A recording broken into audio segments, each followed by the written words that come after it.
Baik, kita mulai. Temanya budidaya udang kini masihkah menggiurkan? Insya Allah jawabannya nanti setelah selesai penyampaian materi. Kalau kita lihat ekspor hasil perikanan di tahun 2020 tahun lalu ada 6 komoditas yang terdiri dari udang, tuna, cumi, kepiting, rumput laut, serta nila. Di antara 6 komoditas ini yang menyumbang paling besar adalah udang dengan total 37%. Ekspor udang di tahun ini, tahun 2021, ini data dari Kementerian Kelautan Perikanan. Di triwulan pertama, apabila dibandingkan dengan data di tahun lalu, di triwulan pertama di tahun 2020, produksi udang naik sekitar 12%, di angka 60.000 ton lebih yang telah diekspor di 3 bulan kemarin sampai Maret. Ini menandakan bahwa ekspor dari tahun lalu dibanding tahun ini tuh naik. Nah, ini yang tadi disampaikan oleh Pak Fadli, bahwa saat Februari lalu, ketika Bapak Menteri Kelautan dan Perikanan, Bapak Wahyu Sakti Trenggono, ketika rapat kerja bersama Komisi 4 DPR RI, beliau menargetkan pada tahun 2024, ekspor udang itu bertambah 250%. Dicanangkan dengan total tonase 727.000 ton. Ini target ekspor. Target ini seperti harapan kita bersama semoga tercapai. Apabila ini tercapai, maka akan membuka sangat banyak lapangan kerja. Bisa banyak menyumbang untuk devisa negara, dan yang pasti mudah-mudahan bisnis udang ini atau ekspor udang ini bisa membantu perbaikan pertumbuhan ekonomi di negara kita. Next. Baik, kita masuk ke sistem budidaya ya. Sistem budidaya ini terbagi menjadi 3. Yang pertama tradisional atau ekstensif, semi-intensif, dan intensif. Perbedaan dari sistem budidaya ini itu terletak pada padat penebaran yang berbanding lurus dengan input sarana produksi, baik itu misalkan seperti kincir atau jumlah pakan yang digunakan, serta obat-obatan atau bakteri yang akan digunakan selama budidaya. Biasanya dengan sistem budidaya tradisional itu padat penebarannya antara 3-5 ekor per meter persegi, walaupun misalkan ada yang menggunakan istilah tradisional plus, itu bisa antara 7-10 dengan penambahan pakan buatan di umur 30-an. Terus yang kedua semi intensif. Semi intensif ini biasanya densitinya antara 20-50 ekor per meter perseginya. Intensif itu sekitar di atas 100 ekor per meter persegi. Dan sekarang ada yang berkembang super intensif, itu densitinya bisa 250, 300 bahkan lebih per meter perseginya. Dan yang sekarang lagi hangat diperbincangkan di salah satu grup di Facebook, itu ada yang sampai ultra intensif yang katanya kepadatannya 1.000 ekor per meter persegi. Semoga kalau itu berhasil, semoga itu bisa berkelanjutan. Oke, next. Persiapan lahan budidaya. Ini contoh kolam tanah ya. Untuk kolam tanah yang biasanya digunakan untuk budidaya dengan sistem tradisional, itu hal yang harus diperhatikan itu adalah persiapannya. Ini yang harus sangat diperhatikan, karena ini yang akan menunjang keberhasilan budidayanya. Apabila menggunakan kolam tanah, diusahakan dijemur apabila panas terik itu bisa kurang lebih 5 hari sampai tanahnya retak-retak. Kemudian setelah itu bisa diberi kapur dengan dosis 200-300 gram per meter perseginya atau sekitar 2-3 ton per hektarnya. Ini untuk persiapan kolam tanah. Kalau untuk kolam plastik dan semen itu kurang lebih sama. Apabila telah dipakai di siklus sebelumnya, dibersihkan. Misalkan ada tritip yang tumbuh, semuanya dibersihkan. Belum sisa lumpur dari produksi sebelumnya, dibersihkan. bisa juga dilakukan penyemprotan peroksida, hidrogen peroksida dengan dosis 5% ke semua permukaan tambak, semua permukaan lahan, baik dinding maupun dasarnya. Ini bisa sebagai upaya untuk mencegah WFD, penyakit yang biasa sering muncul ketika budidaya sedang berjalan. Oke, next. Pengelolaan air sebelum tebar benur. Biasanya kalau untuk kolam atau budidaya yang ekstensif atau tradisional itu tidak dilakukan sterilisasi, hanya dilakukan penyaringan saat memasukkan air. Kalau budidayanya menggunakan sistem semi intensif atau intensif, kita lakukan sterilisasi.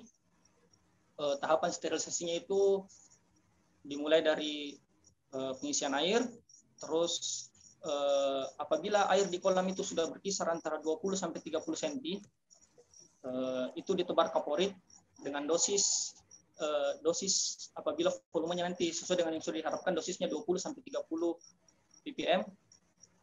Sebelum tinggi airnya mencapai ketinggian yang diinginkan kurang lebih 1 meter, itu 20-30 cm, airnya kita siramkan ke dinding, jembatan Ancol, dan ke kincir. Ini membantu sterilisasi alat-alat yang ada di dalam petakan. Setelah itu kita bisa beri kupri sulfat 1,5 sampai 2 ppm tergantung kondisi perairan atau tergantung kondisi sumber air. Terus bisa diberi kaporit 20 ppm atau setengah dosis tapi ditambahkan dengan Virtex 1 ppm.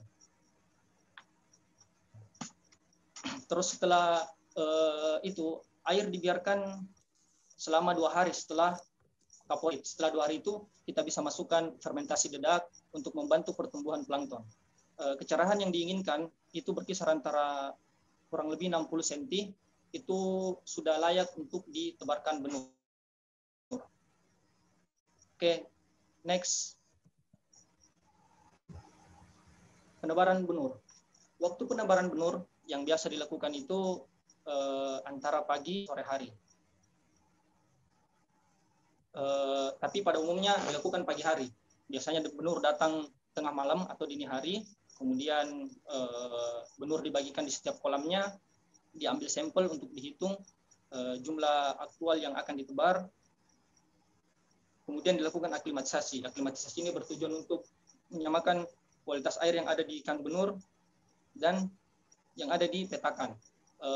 Yang pertama di aklimatisasi itu suhu. Tandanya apabila suhunya sudah mulai sama, plastik di kantong benur itu mulai berembun. Itu bisa dibuka, kemudian ditambahkan air sedikit demi sedikit untuk menyamakan kualitas air yang lain seperti salinitas. Apabila sudah dirasa cukup atau bisa dicek, itu benurnya bisa ditebar.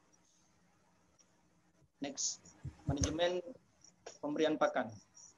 Manajemen pemberian pakan ini terbagi menjadi 2. Yang pertama blend feeding, atau kita artikan pakan buta, karena memang betul-betul pemberian pakannya itu hanya berdasarkan hitungan, belum berdasarkan kontrol Ancol. Yang kedua demand feeding. Demand feeding ini kita berlakukan saat blend feeding telah selesai. Blend feeding itu biasanya ada yang pakai sampai 20 hari, 25 hari, 30 hari, bahkan ada yang sampai 33 hari. Ini tergantung kebiasaan teknisinya. Demand feeding ini kita bisa hitung berdasarkan kemampuan makan udang, atau bisa kita hitung juga dengan target ADG, target pertumbuhan rata-rata per hari. Biasa ditargetkan 0,3 sampai 0,4 gram per hari. Biasanya kalau kita pakai salah satu jenis pakan, itu setiap perusahaan pakan akan memberikan standar feeding rate atau feeding ratio untuk pakan yang kita gunakan. Jadi ada standarnya. Bisa juga dihitung dengan indeks pakan, atau kita bisa ikuti kemampuan makan udangnya. Oke, next. Ini ada video, diputar dulu. Oh iya, boleh. Ini video cek Ancol yang kebetulan kami rekam di sini di farm ini. Ini di video kan kurang lebih umur 70 hari.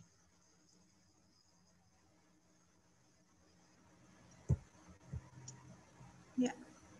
Oke, ya. Next. pengelolaan kualitas air. Pengelolaan kualitas air ini parameternya terbagi 3, yaitu fisika, kimia, biologi. Ya, fisikanya mungkin kita bisa lihat dari warna air dan kecerahan. Kimianya kita bisa lihat dari kandungan oksigen yang terlarut, salinitas, pH, nitrit, nitrat, amoniak, amonium, dan lain sebagainya. Kalau parameter biologinya kita bisa lihat dari jumlah plankton dan jumlah bakterinya. Ini parameter yang biasa kita ukur setiap hari pagi dan sore itu yang harus diukur pH, kecerahan, suhu, salinitas, dan oksigen terlarut. Oksigen terlarut ini baiknya kita ukur pada malam hari. Apabila kita menggunakan sistem dengan dominasi bakteri, biasanya oksigen terlarut itu paling rendah di jam 8 sampai 9 malam. Jadi kita ukur oksigen terlarutnya pada saat itu. Kenapa pada saat jam 9 malam? Karena air ini mempunyai standar saturasi. Standar saturasi itu adalah kemampuan air untuk menampung oksigen yang sangat dipengaruhi oleh suhu dan salinitas. Suhu ini yang paling berpengaruh. Jadi setelah jam 9 malam, suhu air itu menurun sehingga kemampuannya untuk menampung oksigen itu bisa lebih tinggi. Oke, kandungan oksigen terlarut dalam air ini juga itu bisa jadi acuan kapan kita bisa melakukan panen parsial, atau kalau misalkan sudah parsial, kapan kita bisa melakukan panen total. Ini bisa menggambarkan carrying capacity lahan dilihat dari kandungan oksigen yang terlarut dalam air. Oke, next. Sampling pertumbuhan.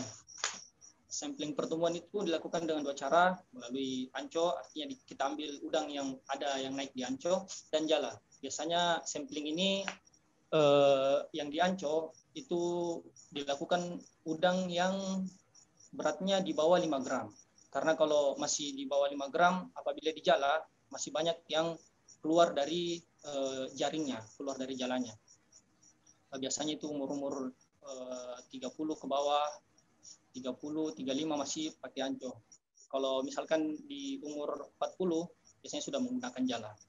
Sampling pertumbuhan ini bertujuan untuk mengetahui estimasi SR, survival rate.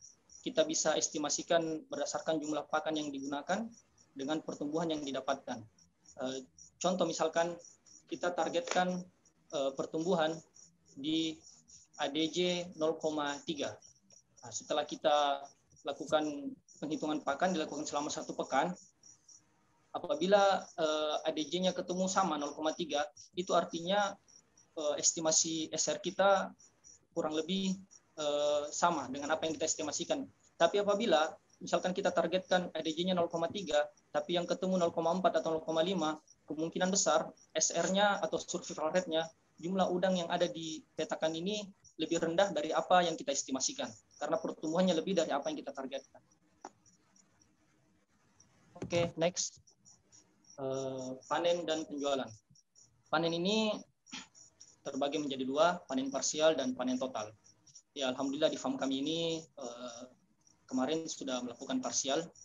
Panen parsial ini dilakukan apabila sudah mendekati kapasitas maksimal atau carrying capacity-nya. Misalkan kita bisa hitung di 1,5 kilo per meter persegi atau 2 kilo. 2 kilo itu sudah lumayan tinggi. Terus panen total ini kita lakukan di akhir budidaya. Terus penjualan ada yang unik dari udang ini. Misalkan kita mau parsial dengan total tonase 5 ton. Dan ada mungkin yang mau parsial dengan tonase 10 ton, itu harga udang yang lebih banyak, biasanya bisa lebih mahal. Kita bisa nego ke suppliernya dengan harga yang lebih tinggi. Oke, next. Ini slide terakhir. Ada video mau di ini dulu? Oh, boleh. Iya, ini video panen parsial kami kemarin.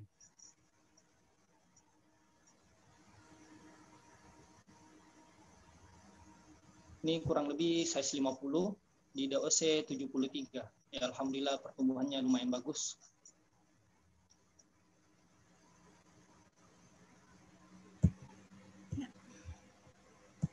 Next. Oke, selesai.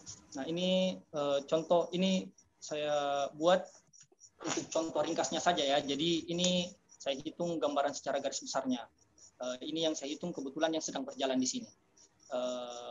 Yang sedang berjalan di sini itu total benur yang kami tebar itu di 6 petak ada sekitar 1.200.000 ekor dengan total luasan budidaya 7.650 meter persegi. Density-nya itu kurang lebih 150-an sampai 160-an. Kemarin kami sudah lakukan panen parsial, total panen parsialnya itu 4,9 ton atau 4.900 kilo. Kemarin dapat harga 78.000 di size 50-nya. Kemudian estimasi kami akan panen total di tanggal 3 nanti. Itu estimasinya mudah-mudahan ketemu 18 ton. Ini kami estimasi dari total keseluruhan, estimasi SR-nya di 80%. Kami estimasi agak rendah aja, supaya harapannya kalau misalkan lebih, ya bisa lebih bersyukur gitu. Ini contohnya, misalkan di slide ini tampil total yang didapatkan di panen parsial itu sekitar 380 jutaan. Kemudian insya Allah panen totalnya nanti sekitar 1,6 M. Jadi biaya produksi ini tidak kami rincikan, tapi ini gambaran secara besar, dan ini pun hitungan yang lumayan tinggi untuk biaya produksi. Apabila kita FCR, kita kali 2 dikali dengan harga pakan, itu merupakan total biaya produksi. Artinya harga pokok produksi per kilogram udang ini di 42.000 per kilogram. Terus kembali ke tentang pakan, biasanya biaya atau kos untuk pakan itu setengah dari atau 50% dari total biaya produksi. Jadi apabila misalkan contoh total biaya produksi per kilogram udangnya 42.000, pakan sendiri ini ambil 21.000. Sisanya 21.000 itu untuk listrik, gaji karyawan, konsumsi, dan biaya-biaya yang lain. Total tonas yang akan dipanen itu diperkirakan 22,9 ton. Ini jadi dikali 42.000, jadi total biaya produksinya di dalam satu siklus ini sekitar 960 jutaan. Nah, ini biaya investasinya itu kemarin saya coba tanya ownernya. Di sini modelnya sewa lahan, tidak beli. Jadi kemarin saya tanya berapa total investasinya itu sekitar 3,4 M. Jadi kalau kita hitung payback periodnya itu di angka 3,26 atau 3 sampai 4 siklus. Ini mudah-mudahan kalau berjalan seperti ini, berjalan terus ya perkiraan 1,5 tahun, insya Allah biaya investasinya kembali. Cukup sekian, karena ini modelnya kita ngobrol-ngobrol santai. Saya juga pembahasannya tidak terlalu detail. Saya sampaikan kepada semua audiens, apabila ada yang keliru, saya minta tolong dikoreksi, dan apabila ada yang kurang, saya minta tolong disampaikan untuk ditambahkan. Terima kasih.